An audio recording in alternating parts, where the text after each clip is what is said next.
We have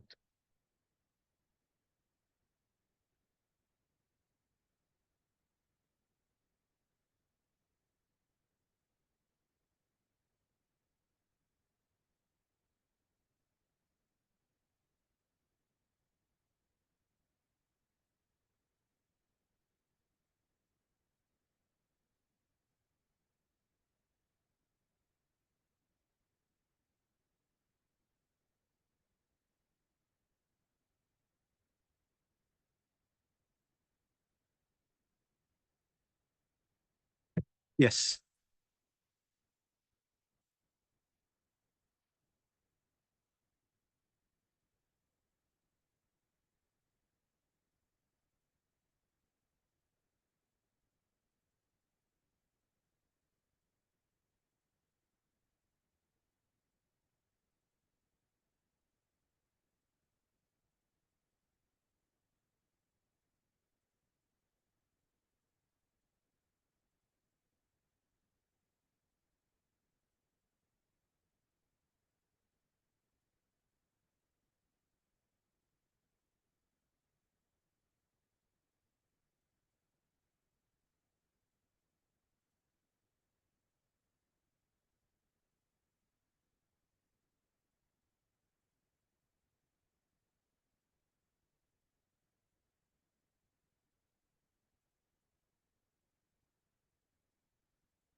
Yes, let's get started. Hello, everyone, and good afternoon. Thanks for coming to this session organized by the Standing Panel of Impact Assessment. My name is Ricardo Labarta. I'm an agricultural economist working with SPIA. Without further introductions, I would like to invite Professor Sujata Bisaria to start the first presentation. Sujata.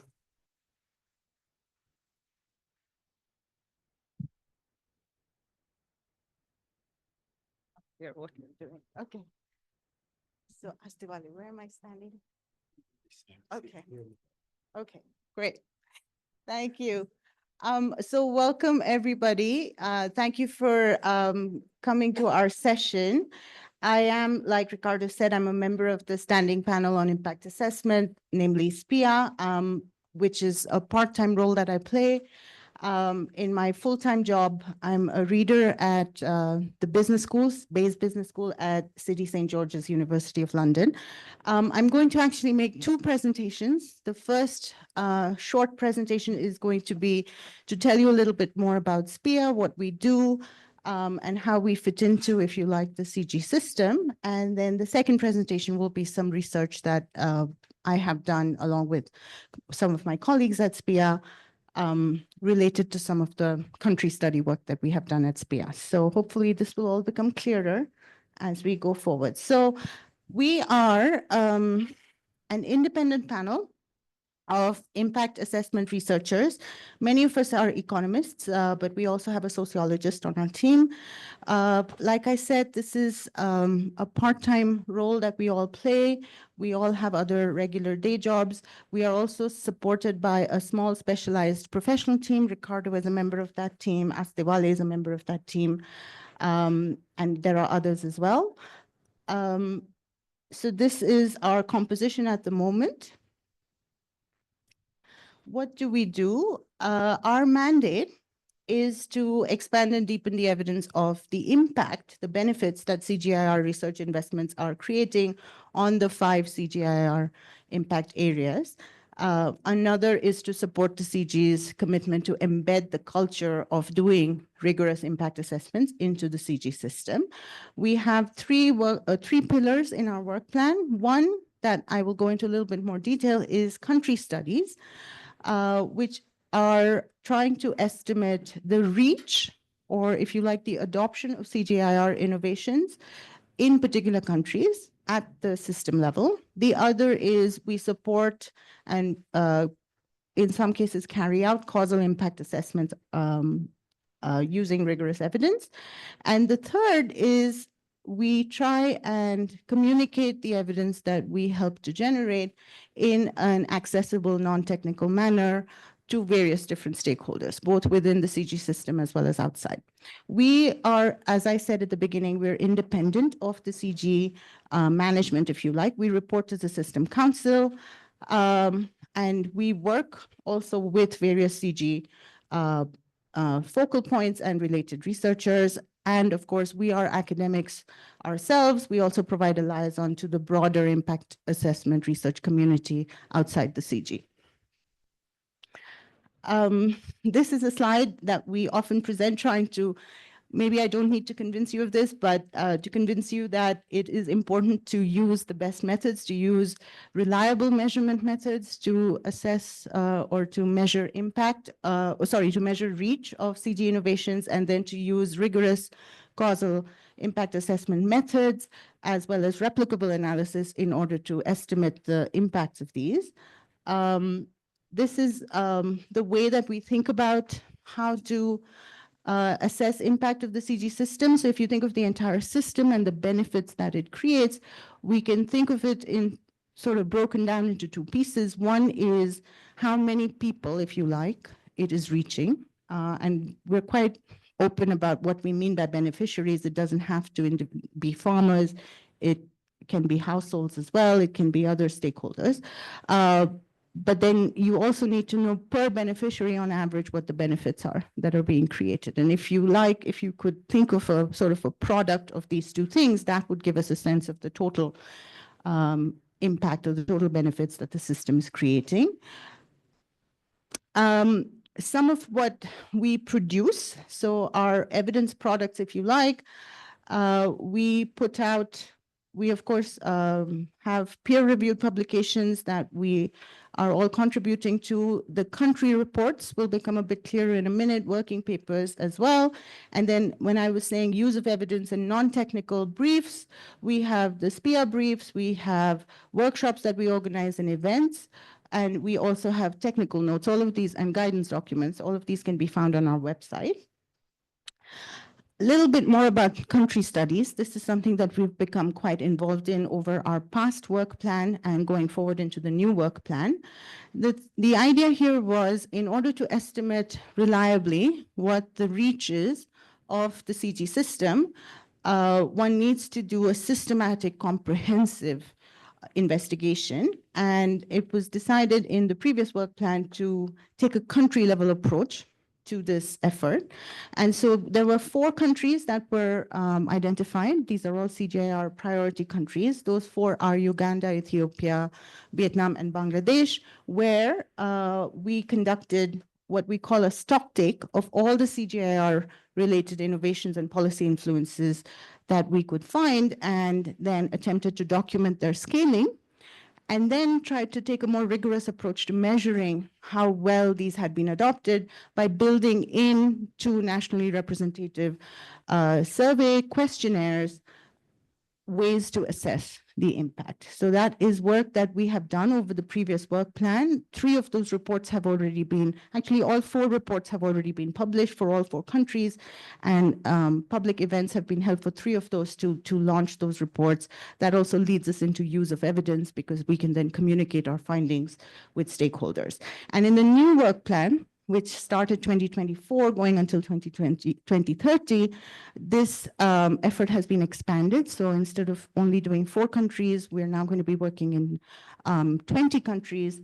Those 4 will be repeated. So country studies will be repeated there. 3 other countries have been added to that list. And then there's going to be a list of stocktake only countries. So this is all the exciting work that we have coming up. This is a map that shows you where all of these countries are, so you can see places where the CG works are all well represented. And then, we of course support and also carry out causal impact assessments. So this is a list of some of the kind of highlights, if you like, of some of our findings. You can find much more about the findings of our work on our website. And that's my very quick presentation about SPIA. I'm happy to should I be taking questions, Ricardo? Burning questions.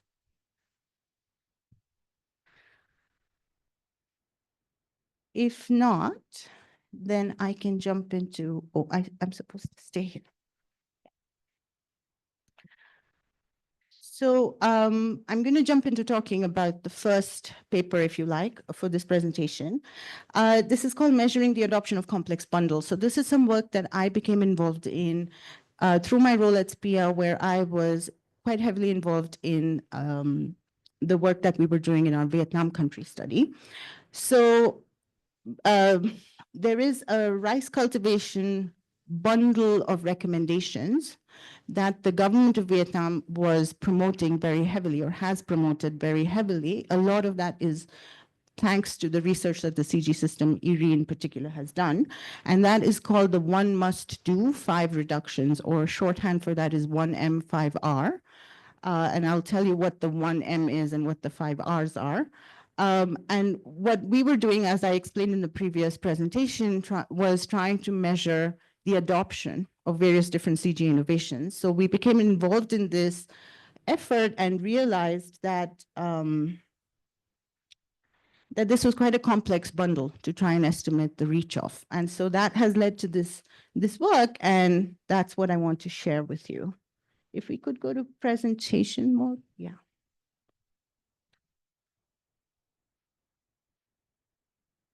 You'll see here a list of the various co-authors on this project. Tao, who is listed here now as UC Davis, was actually a pre-doctoral fellow at SPIA. She's now gone on to do a PhD at UC Davis. Monica is another SPIA panel member. Frederick, Bin, and James are all SPIA professional staff. Bin was a pre-doc as well. Okay, so a key question in development more broadly is what impact does a particular program or a policy prescription have? But like I told you in the previous presentation, if you want to try and arrive at an estimate of total impact, you need to know whether it's been adopted or not. And so the necessary first question is, has this program or this policy prescription actually reach the audience it was intended for? Often these programs we're talking about are trying to change people's behavior. So in the case of 1 must do 5 reductions, it is trying to change how farmers cultivate their rice. And actually, like I said, it's a bundle. So there are multiple domains that they are trying to address at the same time. So a question that we would have to ask then is, to what extent has this practice been adopted by farmers? But it can be quite difficult to ask a question like that in surveys. So for example, we could say, during this particular reporting period, during the previous, winter, spring season, on your main plot where you were cultivating rice, did you do X? And you can name the bundle that this practice is known by.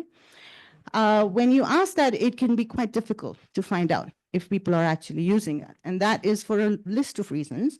Broadly speaking, I would say it's because there's a lack of shared understanding of what exactly you're asking. What is this policy prescription, and what does it mean when I ask you, are you doing it, or have you adopted it? So it could be that it's a bundle. So that's clearly the case in the 1 must do 5 reductions. And so if there are multiple subdomains along which you are supposed to be changing your behavior, you might have changed them in some domains, but not in others. And then how do you answer the question? Are you doing this or are you not doing this? It could be that correct adoption also involves some other criteria. So for example, again, with 1 must do 5 reductions, there's a specific timing for some of the recommendations. You're only supposed to do this at this time and not at other times. Or you're supposed to do this for this long and not longer and not shorter, for example. And so you might say you have adopted this practice, but you may not be quite following the recommendation as it was laid out. Another concern we might have is that the policy may not have changed people's behavior, right? So there might be some households or some farmers that are already doing this. Regardless of whether you had taught them or trained them to do it or not, they would have done it anyway. So then is it correct to attribute that to the policy prescription? In one-time surveys, which are ex post, it's often difficult to get at this because it's easier to get at snapshots in surveys. It's harder to get to changes unless you're following the same households over time. And then the other thing is that the policy may not have changed behavior. So behavior may have changed, but it may not be thanks to the policy prescription. It could be due to something else. One reason it could be due to something else is that the people that we are talking to at whom the policy was targeted may not be the ones who get to control their behavior. So decisions might be made at other levels, for example, the community level or the local government level. So in 1M5R, one of the prescriptions has to do with water use, but if irrigation is not something that farmers themselves can control, but it's determined at, say, the cooperative level, then maybe it's not particularly meaningful to say a farmer has adopted this recommendation.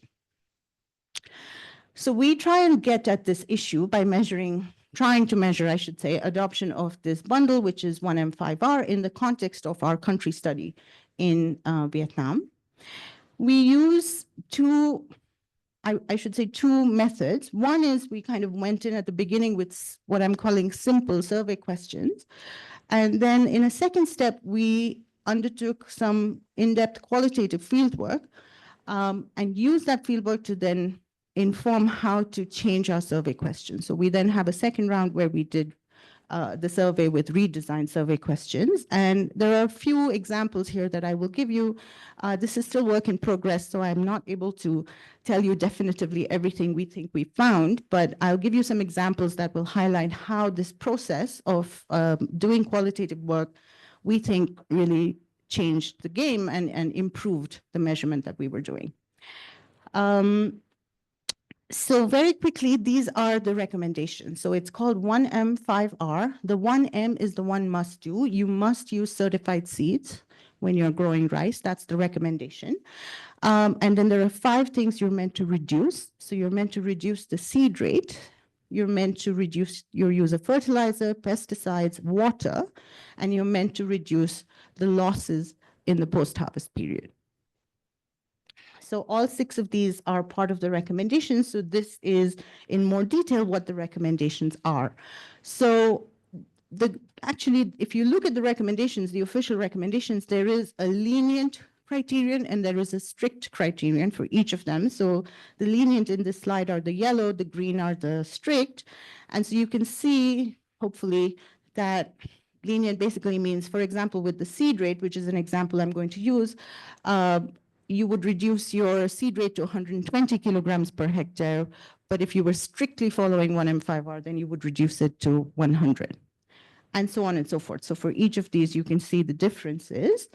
And we do try to estimate using both criteria. So I'm going to be able to show you lenient as well as strict for most of what I'll show you. Okay, so our approach, in terms of a timeline. So by the way, the VHLSS is the Vietnam Household Living Standard Survey, the VHLSS. And it is conducted by the GSO, the General Statistics Office of the government of Vietnam. It is a nationwide survey and it's nationally representative. So what we did in 2022 is we collaborated with the GSO and they agreed to introduce certain questions that would allow us to measure adoption of 1M5R. So these are what I call the bundle level questions, where literally the question said to the household or the farmer, are you familiar with this policy prescription? And if they said they were familiar, then did you apply this? After we had already done the 22, or we'd already incorporated the questions into the 22 survey, we started to think about doing qualitative fieldwork. So we started with one site in Vietnam where we did some semi-structured interviews. We moved on to then creating some draft new survey questions. We then refined those as a result of open-ended interviews across 4 sites in the country. And then we field tested these refined survey questions in 6 sites. And then finally, redesigned survey questions for the VHLSS. So in the subsequent year, 23, we had now, instead of a single bundle level question or 2 bundle level questions, we now had domain specific questions. So first, let me just show you here what we learned through the, oh, by the way, I should also have said that in 2023, we also had the bundle questions again. So we have both the domain specific as well as the bundle level questions. So I'm showing you here, if you look at the lower part of the graph, what we found in 2022. So this is a fairly small percentage of a household survey that said they were familiar with 1M5R, and then, of course, a smaller proportion saying that they had applied it in the previous season. In 23, when we asked this question, we get a higher estimate. But let me give you a little bit more detail about the qualitative work that we did. So we, in the qualitative work, tried to follow farmers' narratives of how they describe their rice growing practices. We realized that asking them about timing was not very feasible. Instead, they thought about rice in terms of growth stages, so we used a visual aid. And what we were trying to do is to figure out what components can be reliably elicited and how to use the language and the terminology that farmers were using in order to design these questions that would be closed-ended questions now for the survey. So I'm going to give you 2 quick examples. One is from the seed rate recommendation. So you'll remember that the seed rate is basically, they give you specific numbers and they say, reduce your seed rate to this level. So what did we learn through the qualitative work? One is that farmers did recognize that if they reduced their seed rate, it would cost them less to cultivate. They did narrate events in terms of before training versus after training about the seed rate. So they actually, in their own narratives, you can see them describing that they changed their behavior. And they also tell us that they don't automatically follow the recommendation. Instead, they follow this trial and error method to figure out what would work for them. So this is a quote where this farmer is telling us that he did it gradually. And he tried to reduce it first to 180 kilograms. It was fine, so he reduced it to 150. And he says 150 is fine, but I can't reduce it below to 100 kilograms because that's just way too risky. So you can actually see in what the farmers are saying that some training seems to have had an impact. Given that they do talk in terms of the seed rate, we didn't need it to change our question very much. So we asked, what seed rate did you use? And you can see now what the compliance rates are, if you like, or the adoption rates. With pesticides, it's a little bit more complicated. So the lenient criterion says you shouldn't apply anything more than 6 applications, and there's specific growth stages when you should apply them or shouldn't apply them. And then with the strict, you can see it's more specific. You can only apply 1 insecticide application and then 2 fungicide. And again, there's a stage when you shouldn't be applying any.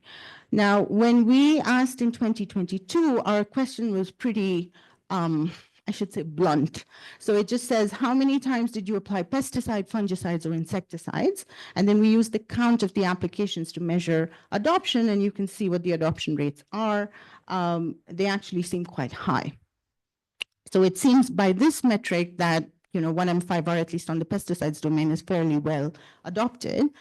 But then when we did the qualitative work, we learned that our question was actually quite terrible, because when you translate pesticides into English, from English into Vietnamese, it translates into plant protection drugs, which farmers take to mean not just fungicide and insecticide, but also these other things. So herbicides, molluscicides, and rodenticides. And so they're telling you about all of those. The other thing is asking them how many times did you apply doesn't work quite as well as eliciting from them the narrative of how they did it. And that's when we learned that they remember this chronologically in terms of what kinds of problems they have encountered on their field. So they think about it in terms of what are they using this application for? What are they targeting? What is the object?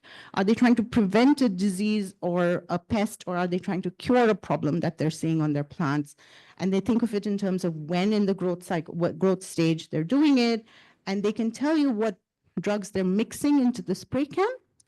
But what they cannot tell you very well is what is the name of the drug that they're using and what quantity. Interestingly, quantity is something we were after, but was not easy to collect data on because they're buying these things from various different brands, various different companies, and then the sizes of the different containers in which they're buying them are very different. And so figuring out how much they applied was actually turning out to be quite tricky. So we designed a new questionnaire question that looks something like this. You have a list of applications. They can tell you going from first to last the applications. They tell us what they're targeting. So that's the object. They tell us whether they were using it for preventive or curative reasons, what stage they used it at, and they can tell us how many different things they mixed into the spray can, if you like. And we felt like this is something we could get reliably. And so this is what we went with. And when we use that, these are the estimates that we get. You actually see lower adoption with these much more specific questions than you saw before. And if you like, I'm happy to tell you what we are speculating about what that is, why that is happening. It's much more complex than saying, oh, now you're not measuring rodenticides and you're not measuring molluscicides. So you should actually have lower adoption, higher adoption. It's not quite as straightforward as that. The last thing I want to tell you about is we did try to estimate what the adoption rate was of the whole bundle.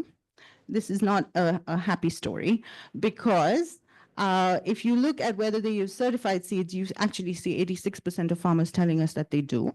So you have to, if you believe what they tell you, then it's 86%.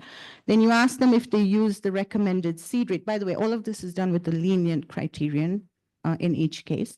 Then it falls. So if you're now looking at who does both 1M as well as 1R, then the adoption rate falls to 62%.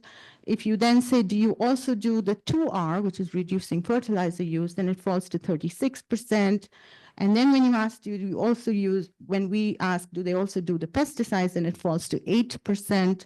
And then, of course, it falls even further. So if you were to be very stringent about this and say, I'm only going to count a farmer as doing 1M5R if they do all 6 of these things, then you're going to get a less than 1% adoption rate of this particular package.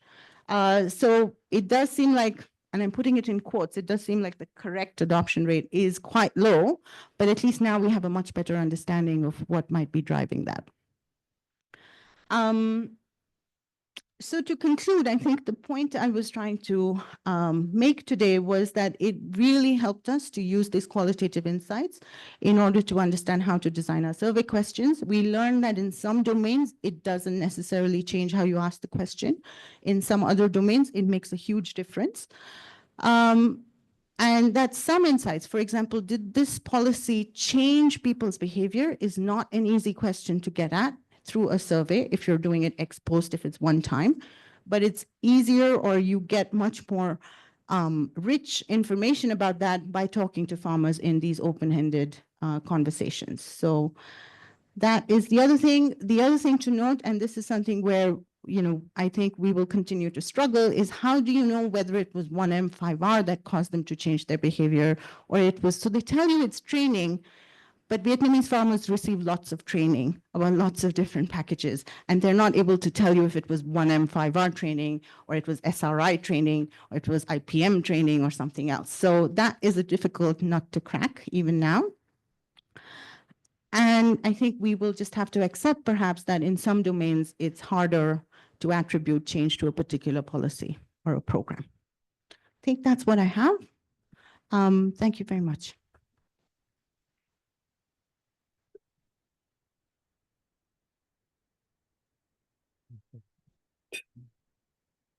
We will have questions for all presenters at the end.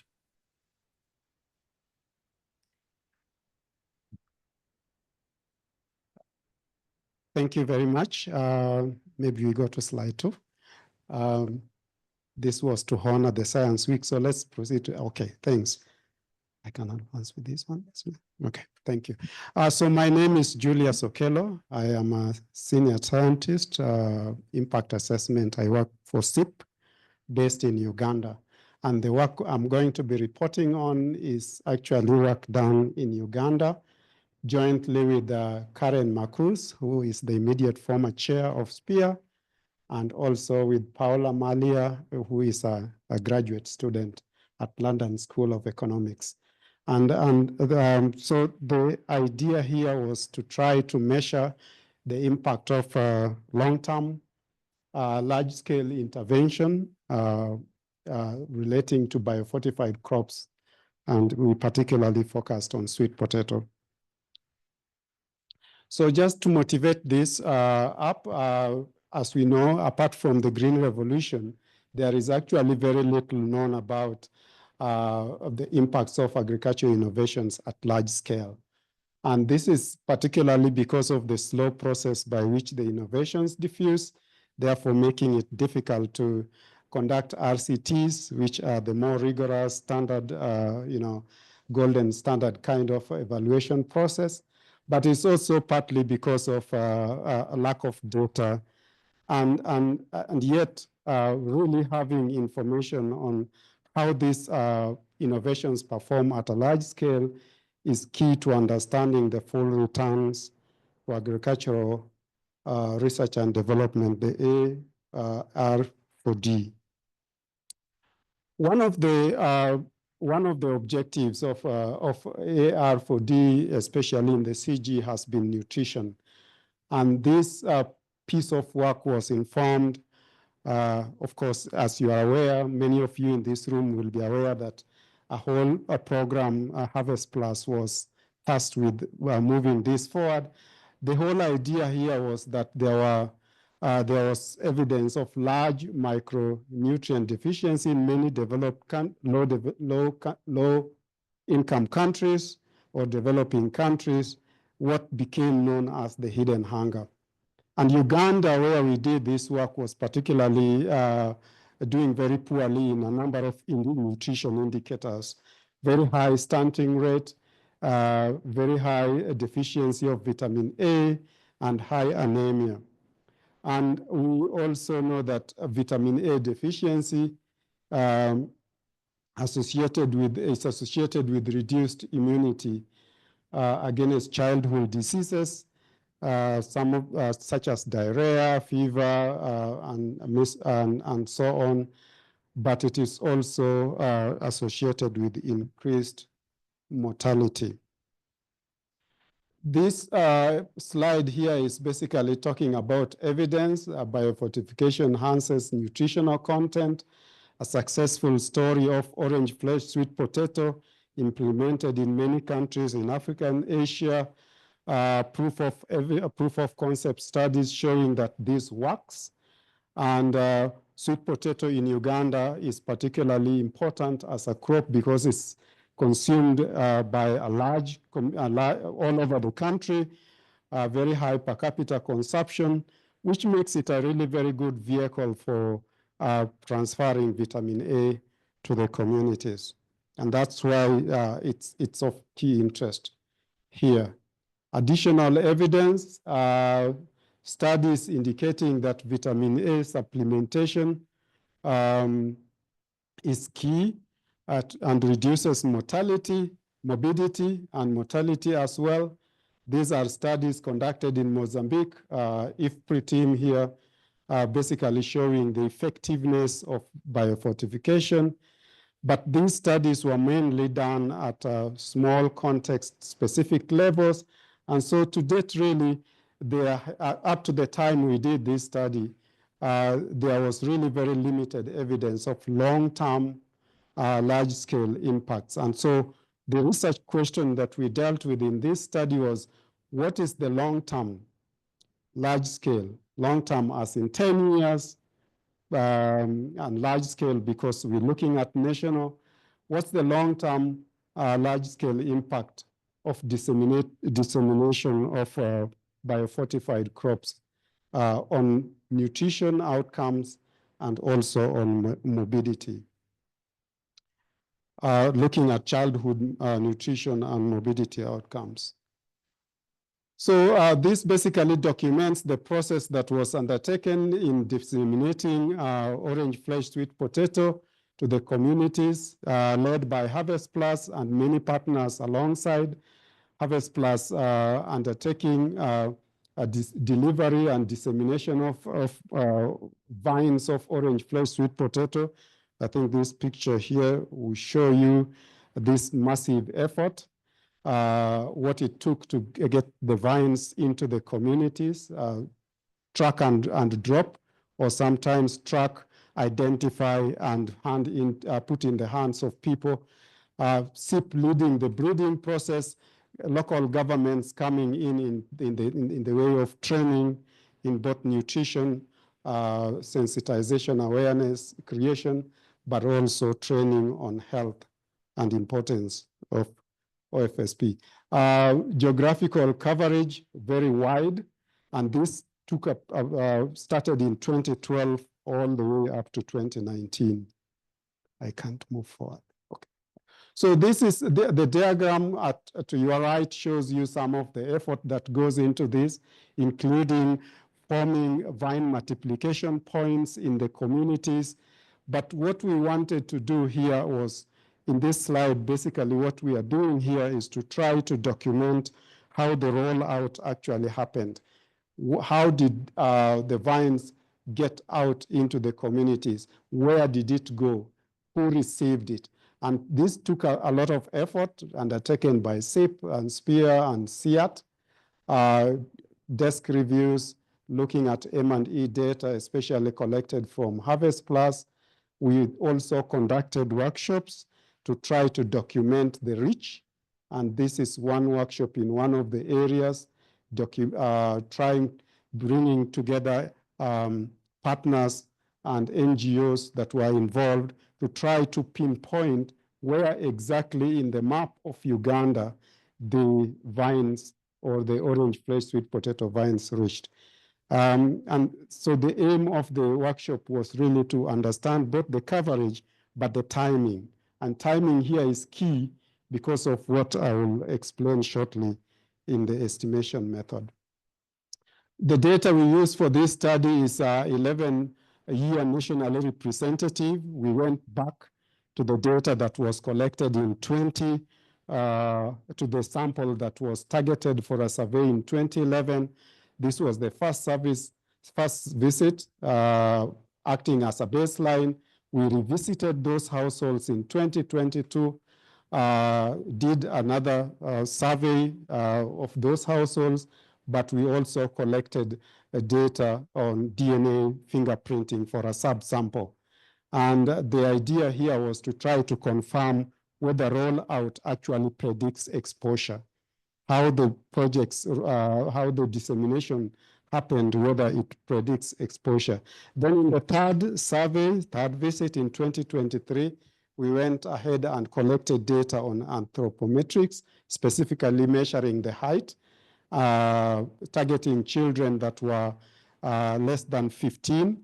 Reason for that is because these children that we were tracking in 2022 were reached in 2011, reached after the 2011, starting 2012, when they were 0 to 2 years old or at maximum 5 years old. So you can do the math and you see that this cohort now are 15 years at the time of our second and third visit, 16 at the time of the third visit.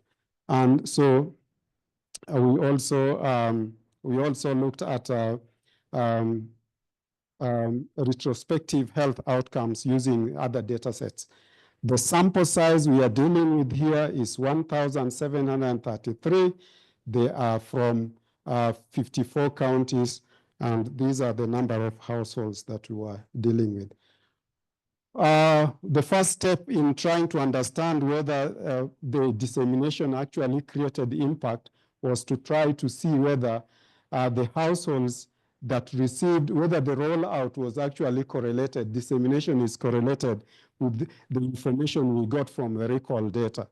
And we see from these results that, in fact, in the later years of the effort, of the dissemination effort, that there is really strong correlation as indicated by the coefficients, not much so earlier in the years. So this is the estimation method that we use. I'm looking at Ricardo because he's looking at my time also. We use this estimation method. We are interested in estimating whether dissemination actually influenced height or age. That is our measure, but also we are interested in whether it influenced health outcomes, specifically morbidity to childhood diseases. So very quickly, sorry, I will have to do this quickly. But so using a binary indicator, we estimate our estimation actually, our results actually find that there is a very strong impact of dissemination or exposure to OFSP on the height of the children that we tracked when we measure this when they are 0 to 2, these that were reached when they were 0 to 2 year old. Very strong impact. And when we control for some of the characteristics and also for fixed effects, we also still find a very strong impact here. We find impact is stronger for when we look at boys and girls. We find a much stronger impact among girls. We are still trying to figure out exactly why that's the case, working with nutritionists. This one is for the case of children that are 0 to 5 year old. So we estimated this for 0 to 2.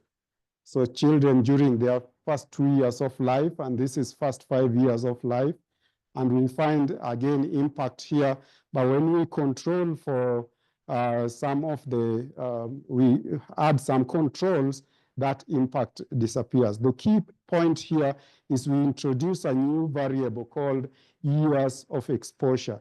How many times they received vines over a period of time.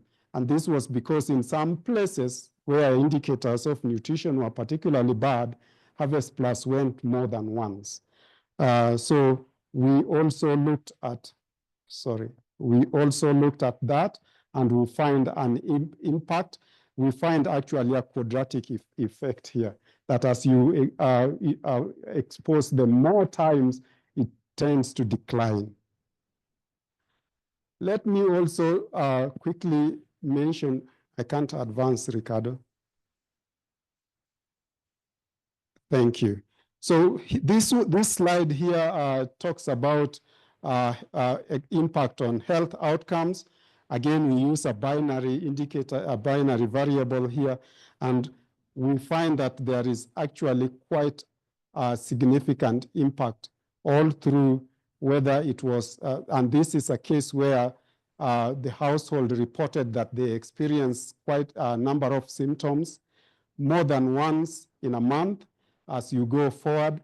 And you can see that all these cases, the data shows that there was a reduction in childhood mortality. For the case of when they are at their 5th birthday, but when we look at the 2nd birthday, we don't find that impact still remaining.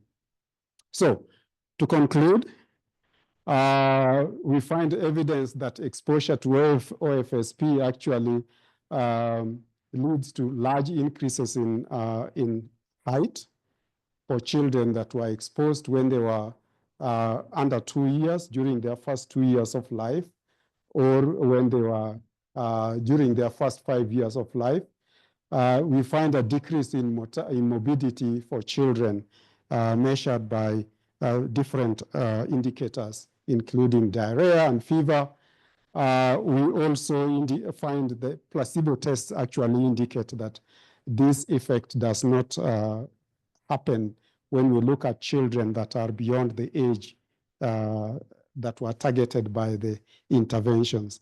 More needs to be done, but this is really the first, I would say, this is the first preliminary evidence that biofortification has a positive impact at large scale over a longer period of time. And this is also the first nationally representative study done by CGIAR at CGIAR level. SIP has done a similar one in Malawi, and we have reported some of that information, but at the CGIAR level, this is the first study of this kind. Thank you very much.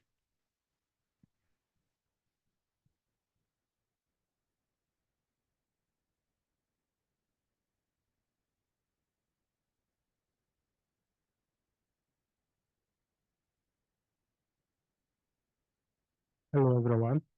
Thank you very much for turning up for this session. My name is Emmanuel Leta. This is work that was done by SPIA in Uganda. It's one of the 4 country level studies that was mentioned earlier in the introduction. So Emmanuel Leta is my name, plus a number of colleagues at SPIA. And that's because this is a multidisciplinary process. So we had to work with a number of partners and collaborators in the process. So the idea here is to try to understand the reach of CG-related interventions. So when we talk of CG-related interventions, so we're looking at innovations or technology where CG had an effort either in developing the innovation or promoting it, or both. So that's along the way you'll hear me speak about CG variety. So here we worked with 6 crops, but I will try to go through this generally. Then towards the end, I will tease out some information for only 2 crops. Yeah.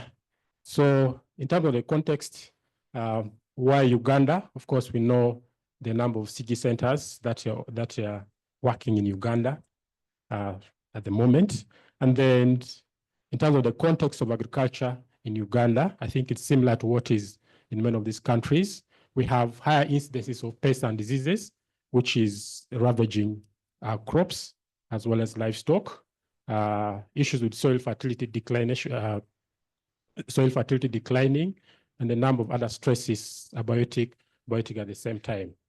Coupled with that, there's also pressure on the existing natural resources, which is putting a lot of stress on that, and also institutional changes along the way. You realize that one key one is the informality of the seed system in the country, which you will also delve in for the 2 crops. Also, there's been a reform in many areas, including extension system. Initially, we had an aspect where the extension system in the country initially was by government, and then along the way, some private sectors players were brought on board, and now we're promoting what we call a single spine extension system. So where we have both the government and the private sector at the same time. All these challenges, not all is lost. There's a great opportunity for intensification and commercialization, partly because there's an element of population pressure. So we need more food that's able to feed the people in the country and also add value and also export at the same time. Like what was mentioned earlier, this work starts with stock take. My colleague already mentioned that we did a stock take of all the CG related interventions in the country. So this shows you the process that we went through. We did literature review, interacted with CG scientists, NGOs. So this was done way back in 2019. So all this effort resulted into the last word down here. We had 10 innovations, and then 12 plus 5, and then 10. So in all this, so we were able to integrate all this in a national representative survey, which was also unique in the sense that before the country was implementing 2 parallel surveys. One is called the Uganda National Panel Household Survey, and then at the same time, NAS, which is Annual Agricultural Survey. So it was realized that there are also inconsistencies along the way, and it was costly. So this integration came in, and SPIA played a big part in this process. So what was done is all what were identified in the stock take were now integrated. All this effort was now integrated, was now put in a national responsibility survey, which was implemented in October 2021 to December 2022. This is in 245 enumeration areas across the country. So this is really huge and one of its kind at this level. 6 crops were integrated. So in such a huge scope. This data collection was done by the National Statistics Office that we call the Uganda Bureau of Statistics. These are the crops we worked on: beans, cassava, banana, groundnut, and maize. So while the survey was going on, in addition to asking questions about how they manage these crops, so we also picked leaf tissue for all the crops except maize, where we kind of implemented a crop cut methodology, where one of the objectives there was to do an objective assessment of the productivity instead of relying on the recall. So we set up crop cuts where we later went back and harvested and then try to estimate based on what was harvested in a given area and then extrapolate. And then what was harvested was picked and then processed, and then it's what we use. So for all these 6 crops, as I mentioned, for the 5, we use the leaf tissue. So another thing I also I have to mention here is, here we were, in addition to asking households what varieties of this crop they are growing. So why we picked this is for genotyping. Want to identify to actually get the true identity of these materials based on their genetic constitution. Yeah. So this is the overview for all the 6 crops.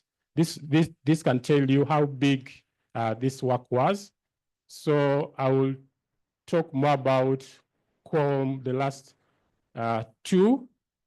We have the reference library. We have the number of samples collected.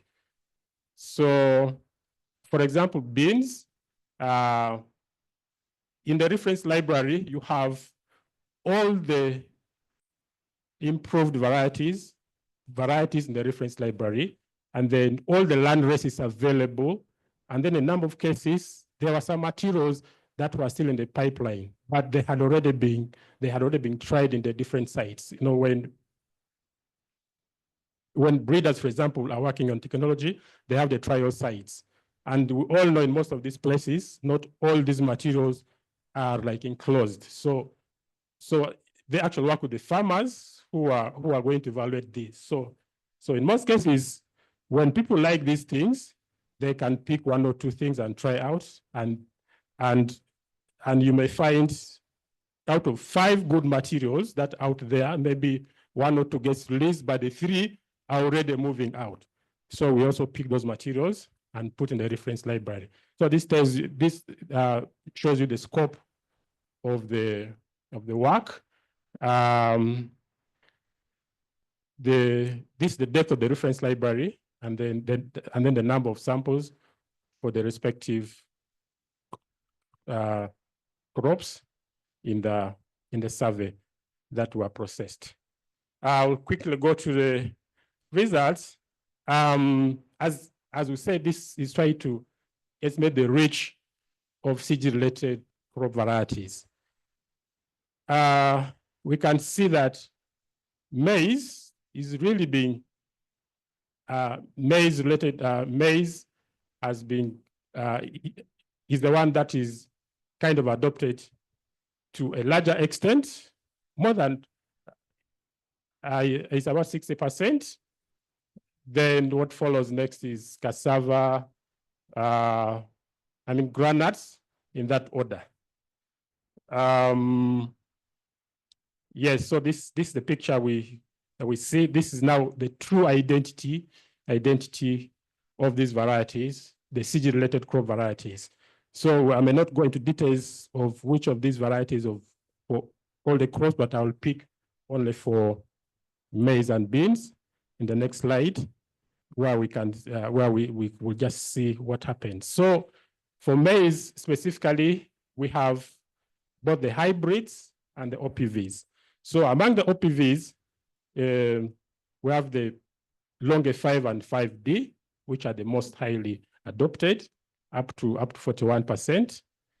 And the OPVs, the top three that we put together, 51, 2, and 3, these are what we call varietal hybrids, up to 10%. Then the rest is really this small, and then the non-CG up to 42%. But for the CG, if you add this 41 and 10.2, it gives us what we saw earlier. Some of the reasons that in the survey that we found why we see the lower than expected benefits. One is large-scale recycling, up to 53% of the farmers indicated that they were recycling.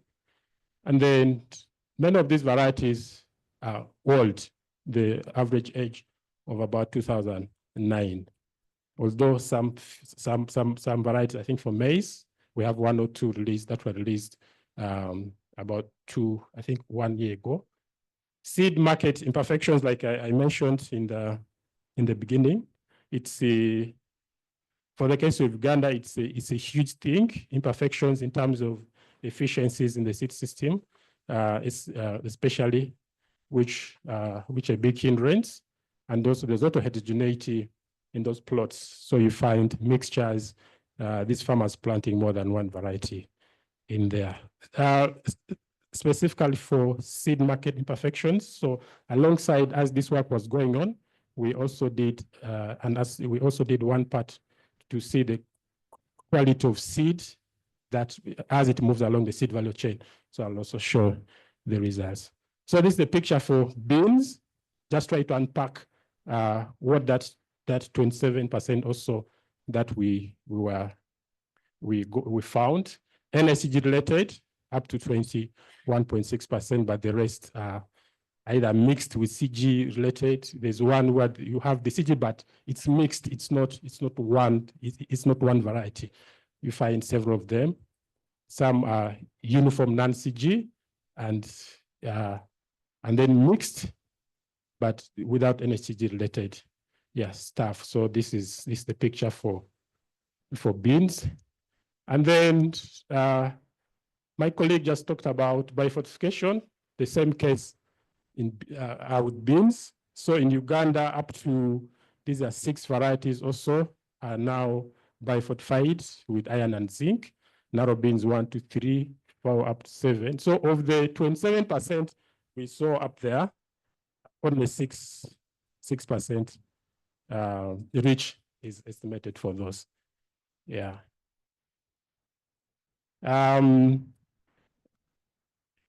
So this is a highlight of what I talked about, the seed systems project. As we are doing this, and then we also try to understand the intensity of seed quality deterioration along the seed value chain as it moves from, as the production process moves from growers to the market. So we use the same approach like we did a work program. So we also picked, we also used the genotyping. So I will look at what farmers actually have access to from the market. This is maize. So we use 2 approaches here. One where people who are known to the agro dealers, this is the government team who normally do, who normally go around to do a regular assessment. And then we sent out some people just mystery shopping. You walk in and ask them, hey, I want to buy ABCD. So the match, the true identity is actually lower when you are not known to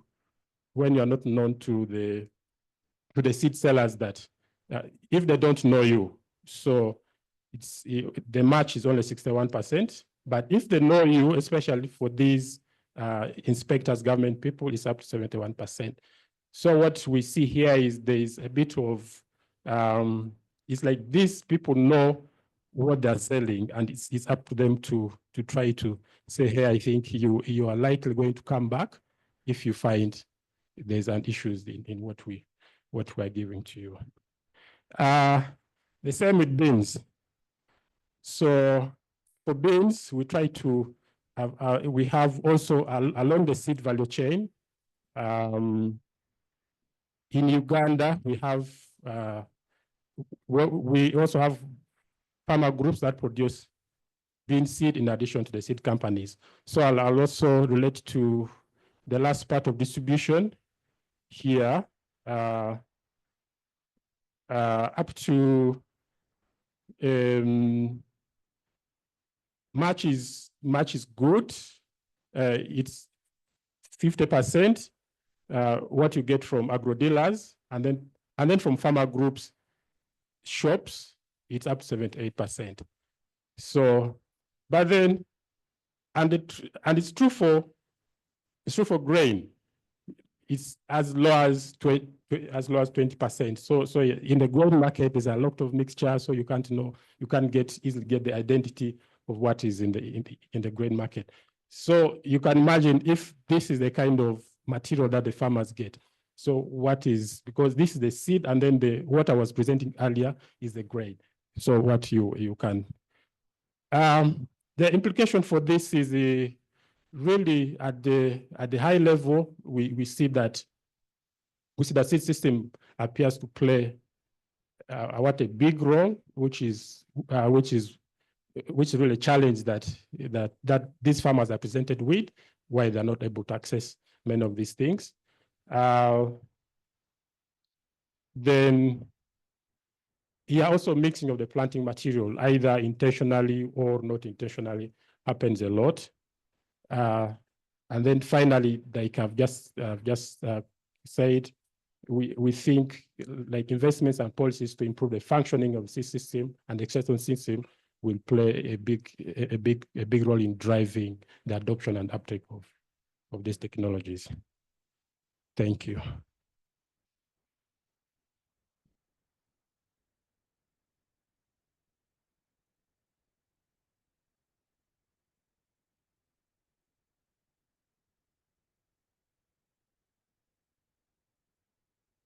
Hi, everyone. Thank you very much for joining us. My name is Astoala. I'm working for SPIA as a postdoctoral fellow. Today I will be presenting, I'll provide a brief highlight on reach of innovations with an example from the SPIA country study in Ethiopia. And I will provide 2 case studies from my PhD thesis just as a lesson for impact studies. So understanding total benefits, my colleague Sujata has already explained the CGIAR approach. So understanding total benefits has always been a very critical question for funders or governments, and this requires documenting reach, which means in simple terms, reach is just how many people are benefiting from our innovation, and impact, like how much is each person or individual or beneficiary benefiting on average, and the product of the two will give us total benefits. So in terms of reach, an interesting example is, of course, as my colleagues explained, a good example is CGIAR's country studies from different countries. One is Ethiopia, one of the first countries, and where SPIA did systematic and factual documentations of all CG innovations, at least those at pilot stage, and which involved like stock taking of all innovations that were released during the last during the last 2 decades, and incorporating those innovations, at least that showed some signals that they might have been at scale into an already existing data collection effort. In the Ethiopian case, it's the Ethiopian Socioeconomic Survey. And the first data collection was in, at least for SPIA, where SPIA integrated some of the innovations were in 2018. And this has been done in partnership with CSA, which is a Central Statistics Agency of Ethiopia, and the World Bank, because ASS is part of the LSMS, Living Standard Measurement Study of the World Bank. So my colleagues have already presented about the stock taking process. So the final, in the last, like there were about 18 innovations that were identified, at least that showed some signal they might have been at scale, and then SPIA integrated them into the Ethiopian Socioeconomic Survey, and some additional innovations were included later in the 5th round of the Ethiopian Socioeconomic Survey, which was conducted in 2021. So this was the first report in Ethiopia by SPIA. It's a very comprehensive report. And we see like a very skewed distribution where we see very few innovations are at scale, which includes poultry crossbreeding, improved maize varieties, and soil and water conservation activities. And while majority of the innovations did not scale. This is a report from the latest data collection that Ethiopian Socioeconomic Survey. It compares adoption rates in 2001 collected in 2018 and 2021. And we see different trends here. Some are stacking at the same very low level adoption rate, and some are taking off. One example is improved forage variety, and some are fading away, at least one, which is improved chickpea variety. And there are at least two examples that already had like higher adoption rate in the first round of data collection, and now they even increased more, and which is interesting. Of course, this poses an interesting question for researchers. One is like what drives these different trajectories, and the other one is like what's the effect of using those innovations for farmers. So now going back to reach and impact, so I'll provide case studies just as a lesson from the private sector expansion. So going back to agriculture development link, so governments or development actors could use different approaches to address development issues. One is through research and development. That's what CG is doing now and other international NGOs. And the other is through expansion of private sector for, I don't know, increasing employment opportunities and technology transfer, or you name it. So just as a background, there has been a massive transformation in the agri-food value chain in the last 2-3 decades, and some of the features were agri-food value chain expansion within the local economies, as well as it has been used as a main key entry point strategy for many developing countries to integrate themselves into the global value chains. And one interesting feature here is there has been a massive shift from exporting traditional commodities like cacao, coffee, and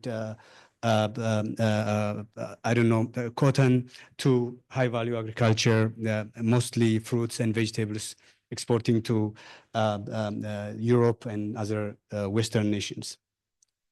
This has been very important for many African countries in terms of attracting the much needed foreign direct investment and technology transfer, earning foreign exchange income, and also creating large number of job opportunities, and especially job opportunities in high value agriculture. Horticulture, for example, is highly dominated by women.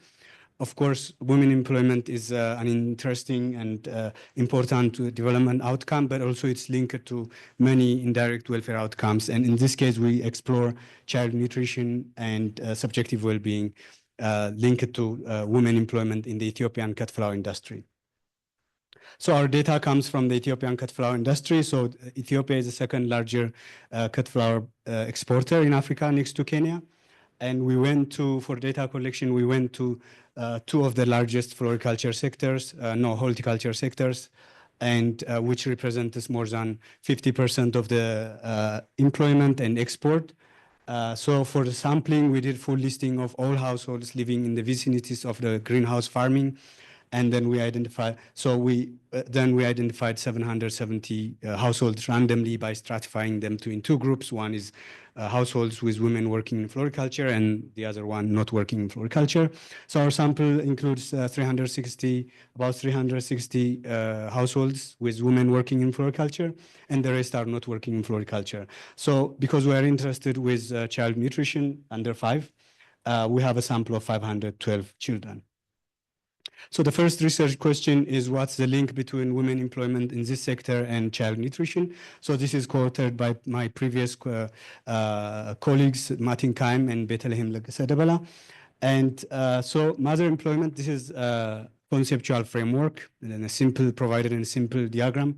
So mother employment could influence child nutrition through multiple ways. One is through changes in time allocation and intra-household labor division, changes in income, and change in bargaining process, women's position in the bargaining process in the household.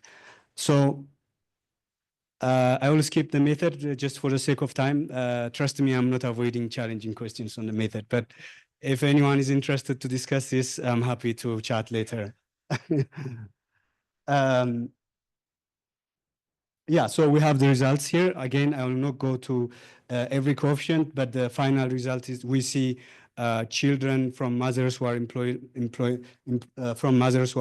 floriculture have lower nutritional status. Specifically, we see reduction in child height for age Z-score and weight age for Z-score by 0.7 and 0.4 standard deviations respectively.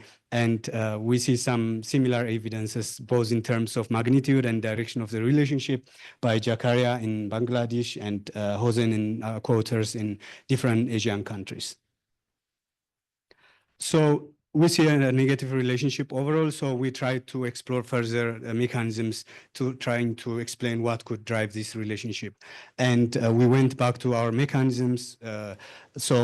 We see maternal time is reduced significantly by almost 70% because of employment in floriculture. And interesting finding is spouses of women who are employed in floriculture are now stepping in for child care activities, but this is not sufficient enough to offset the maternal time reduction.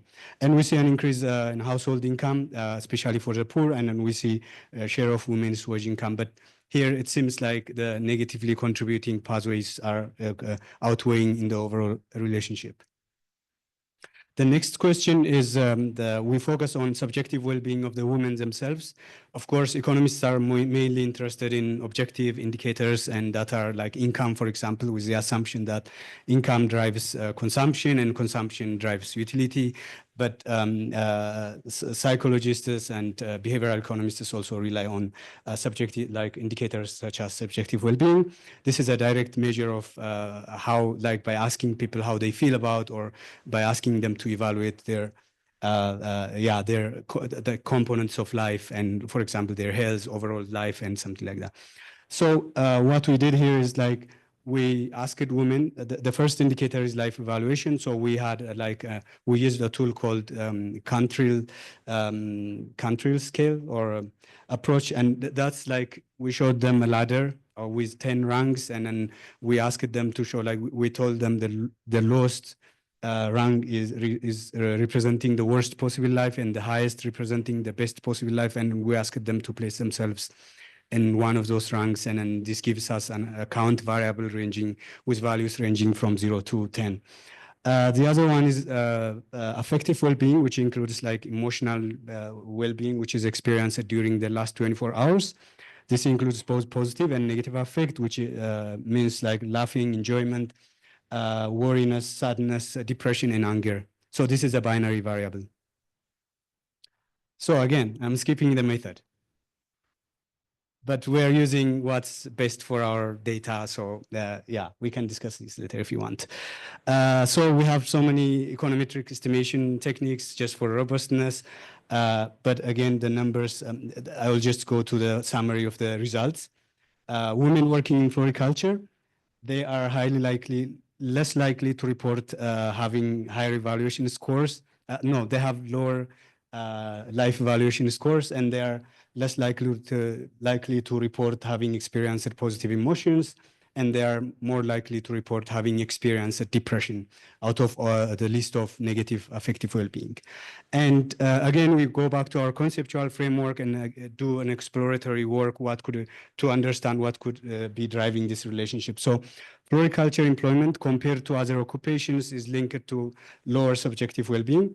Domestic work compared to other occupations is linked to with higher subjective well-being. There is an explanation for it. You may have questions on it.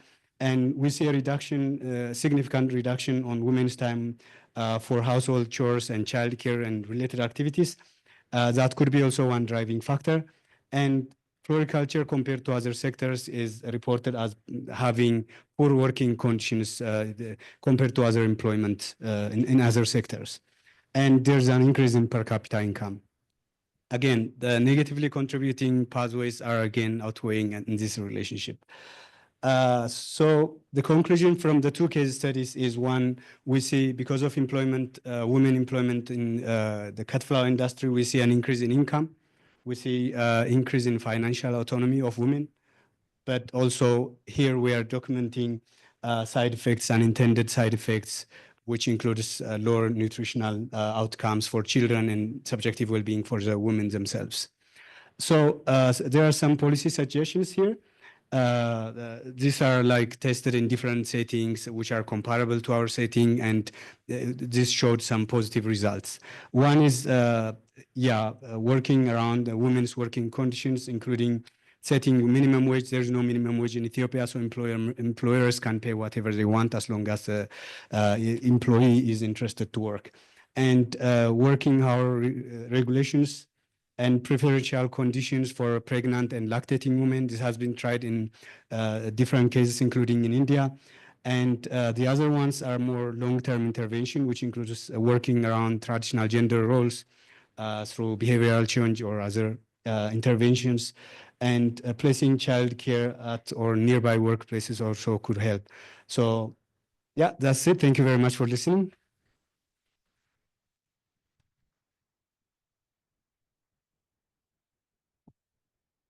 Thank you.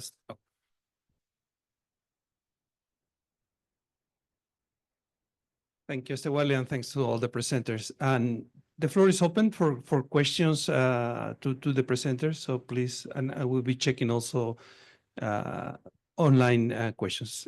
Diana. Thank you. So I think this question goes more to the first presenters and overall. So you were talking about, and maybe the last one, reach and impact, right? So how important it is to understand how many people have been reached by CGIAR innovations and to measure impact. I wonder how you think, in the studies you present and SPIA as a whole, how studies that measure impact at a small scale, more sort of like RCTs in which I measure the impact on a particular subsample, how I can use that evidence and that result to talk about general impacts. Because in Estewale's slide, he was saying we can sort of like put up together reach and impact, but I'm measuring the impact in a much smaller subsample as compared to the one that has been reached through an innovation. So if you have any insights on how to complement the two. I don't know if you see my point. Like once you reach, you identify how many people have been reached, but you cannot do an impact assessment, like a causal impact assessment across everyone that it was part of the intervention. You do it just in a subsample. So how you sort of like use those two pieces of information, if you can let us know more about that. Thank you. Thank you. So that's a great question. I can't give you one answer, but some things I think one would have to think about is, I think when one is doing a causal impact assessment, you saw, for example, in the OFSP, we tried to do that, or they tried to do it at the national scale. So to the extent that you can collect data that's nationally representative or representative at a larger scale, you're in a better position. With RCTs, you're absolutely right. It's difficult to do national level RCTs. I think, again, you would try to get as representative a sample as possible. One of the thing I would caution against, I think at SPIA, we would caution against is extrapolating from RCTs that are done on very, very small samples where one hasn't thought about what the general equilibrium or the spillover effects might be, because sometimes those effects can actually undermine. So what you get in the small RCT may not be what you get at the large scale. So I think it's not an easy question to answer, but I think when one does try to extrapolate or project, one has to be really aware of what those concerns might be, and then to think about different parameter levels or assumptions that you're making, and then you kind of end up with a confidence interval around your impact estimate. Question? Thank you, panel members, for the presentation. My first question would go for the first presenter. Basically, in the impact assessment, what we have looked is adoption, ultimately which we are very much interested on the impact of adoption. When we promote a variety, at least we know it is potential in terms of yield, which is going to be a benchmark, even if we are not testing it is potential across the different ecologies. Now, the different combinations, especially the two situations, the strict and the lean, have you tried to look into establishing a baseline, at least at, let's say, at a research station level, what is the potential impact for the farmer as a combination? Because you took a right direction looking into more the qualitative aspect, because that gives very much a background to get a lens of interpreting the farmer's behavior towards the adoption. For instance, when it comes to seed rate, obviously the challenge for the farmers is going to come in a chain. First, they are very much concerned about germination rate. They tend to use high seed rate for increasing the likelihood of germination.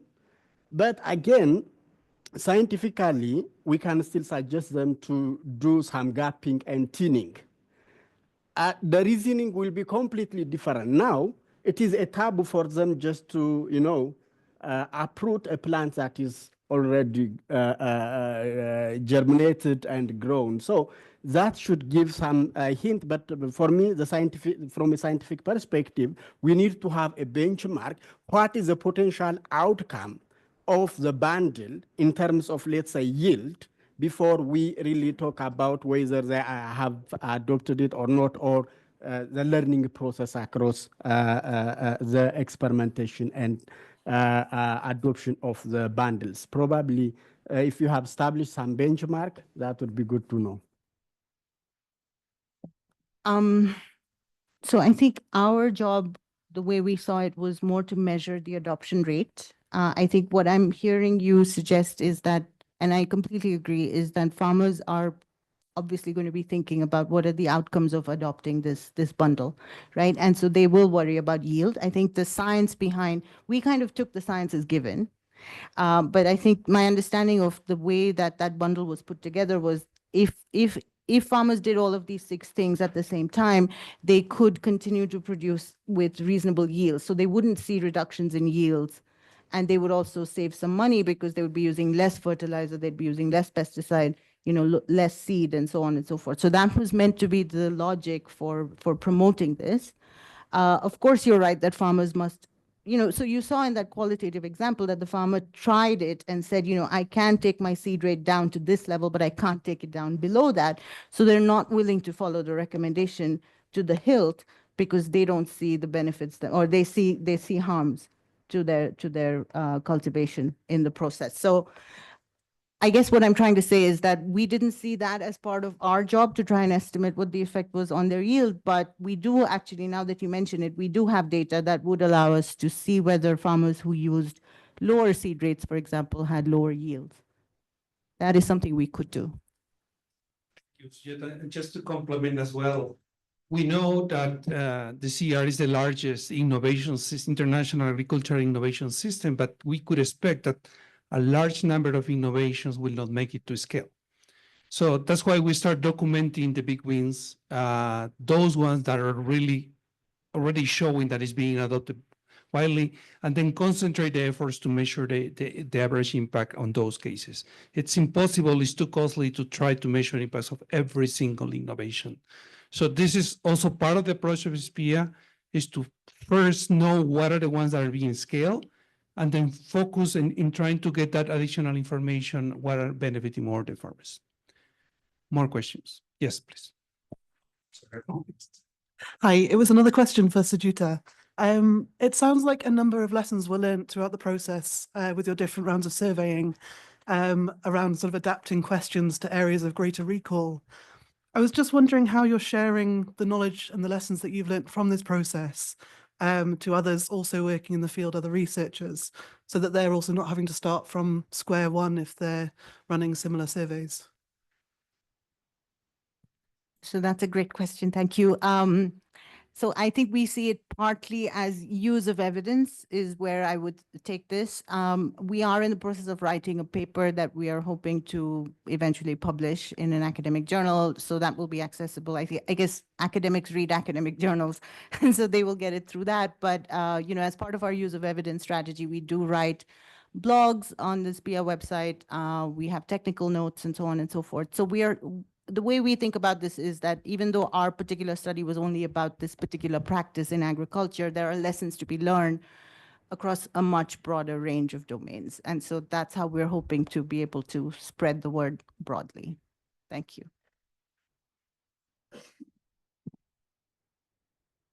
Yeah, thank you, all the presenters. Very nice presentations. So I have one, I don't know which of the presenters can address this. So every time I see like complex technologies like the one presented first, you have seed rate reduction, you have a number of others. So that is one dimension of the complexity, but I can even add more. So now we are looking at one crop rice, but same farmer is also cultivating other crops, which also have technologies associated with those. So what are we assuming when we look at one crop and then those technologies, when in fact the same farmer could be dealing with so many other technologies for the other crops?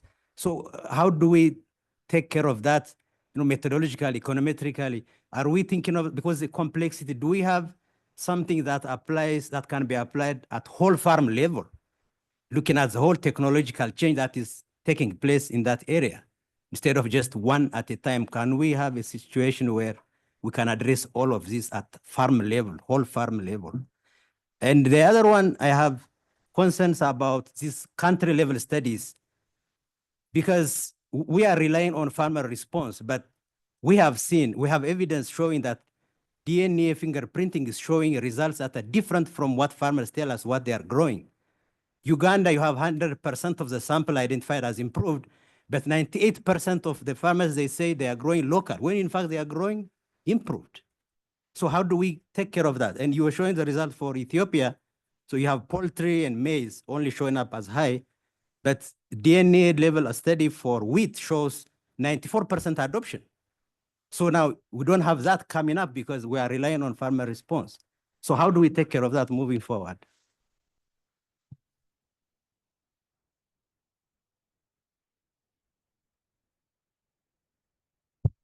Yeah, thank you, Ariga. I will tackle the second question, which is what relying on farmer recall for our responses.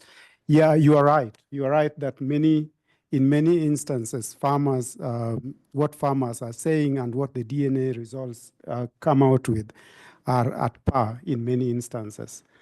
And for sweet potato in Uganda, in fact, the situation was compounded by the fact that a number of the assertions that we came with from the field, we did do DNA fingerprinting for a subsample in our survey, follow-up survey.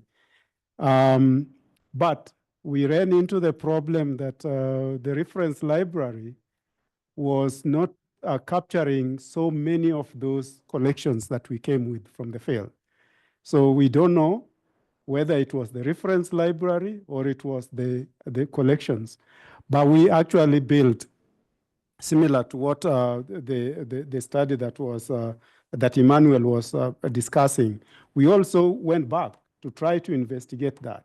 Why are we having such a big difference between what we collect from the farmers and what is in the reference library?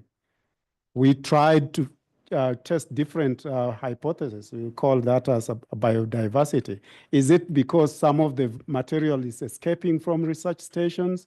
Is it because Uganda hosts a big number of people in need, or refugees, if you like? Are the refugees coming with material from other countries? Are they coming from across the borders into the country? We tested all these things. We didn't get any proper answer. And then the question was, is it that sweet potato is hybridizing? I mean, the material is cross-pollination, and then you get new material. That also the breeders tell us that that's not really a very positive. So we got a lot of questions, Arega, but you are right.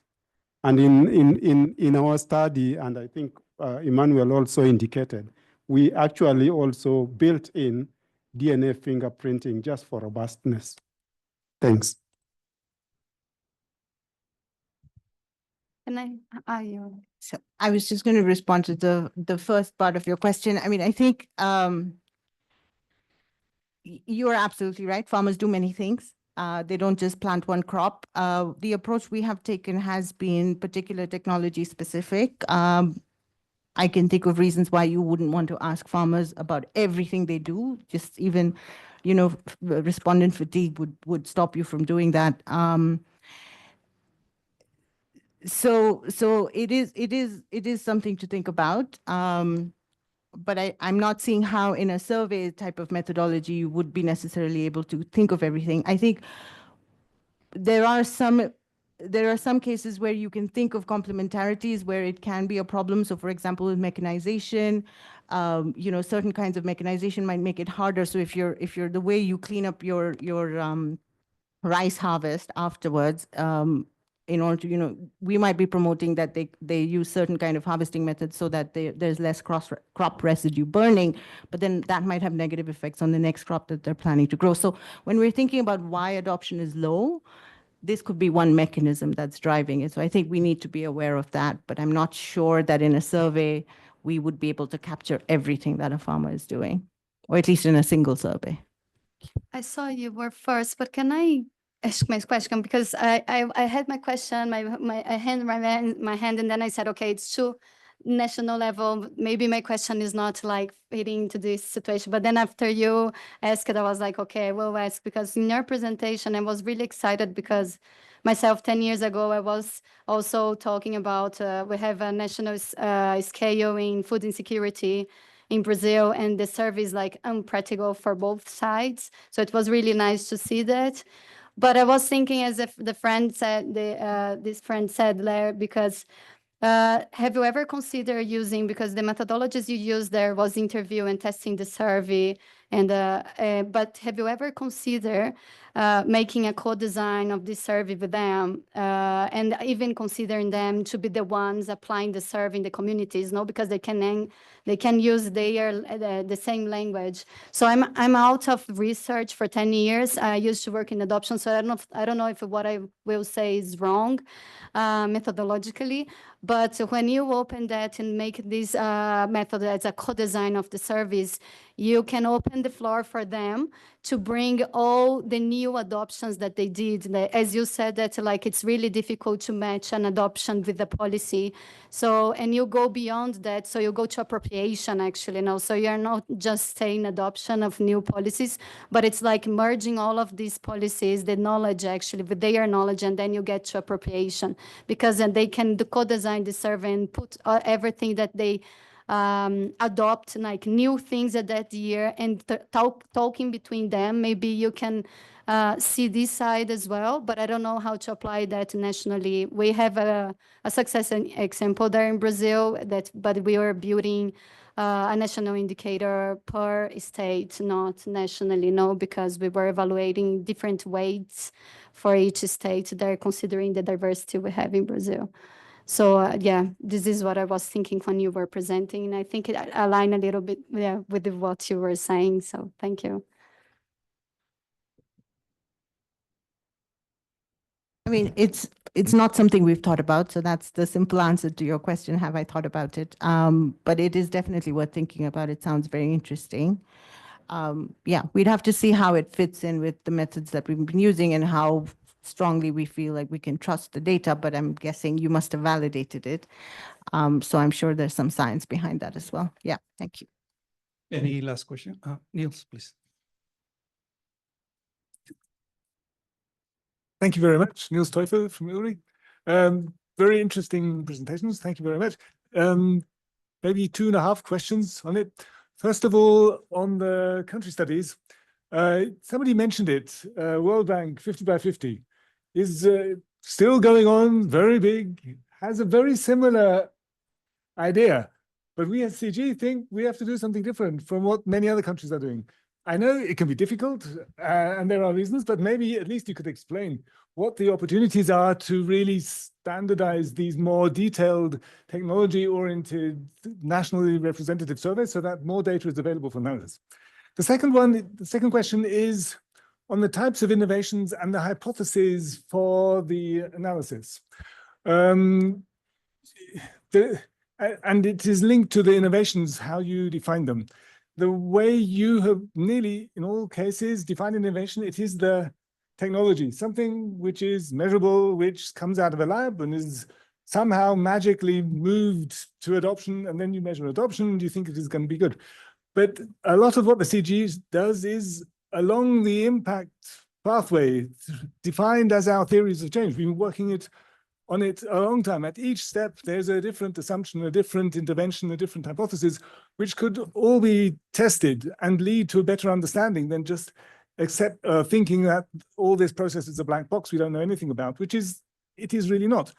And so there, within SPIA, because some of these things are, of course, difficult to assess quantitatively, there has been talk about extending the qualitative work, and you mentioned your colleague who's doing more of it, but in the outputs of SPIA, we still don't see very much of it. And for me personally, I think it would be really an area which one could push a bit harder.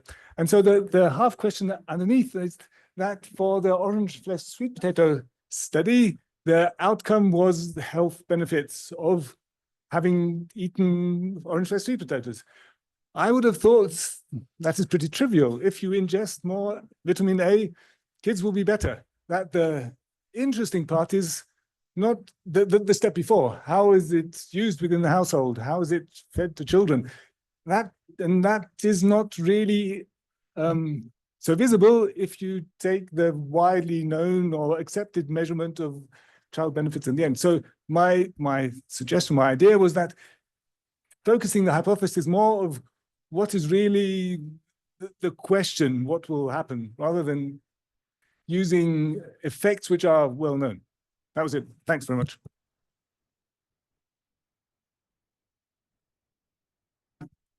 Okay, thank you very much, Niels. You are right. But in the case of orange sweet, I'm answering the half question.